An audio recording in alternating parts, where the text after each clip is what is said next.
Good morning. It is Tuesday, June 22nd, and I have to admit that I would make a horrible martyr. Oh, I've got pains. Trust me, I have horrible sinus headaches pretty regularly.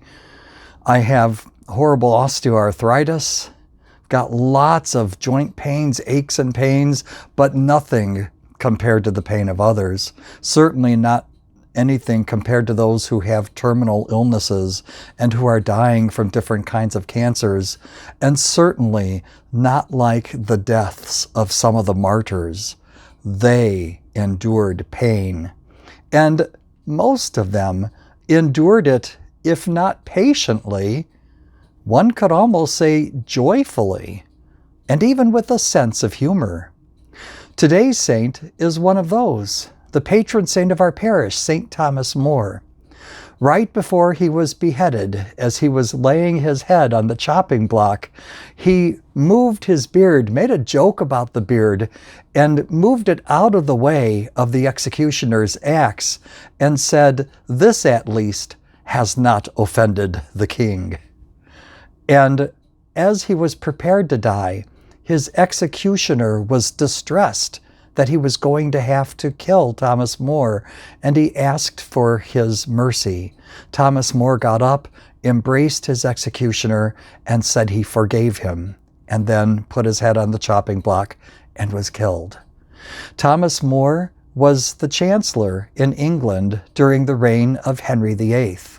And during the Protestant Reformation, and when the church refused to give Henry his annulment so that he could remarry yet again, Henry established the Church of England and made all of his officials take an oath of supremacy, claiming that the king was the Church of England.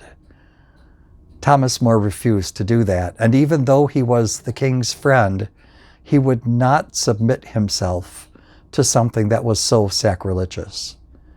Over and over again, the king and many of the king's servants begged Thomas More just to take the oath and not worry about it.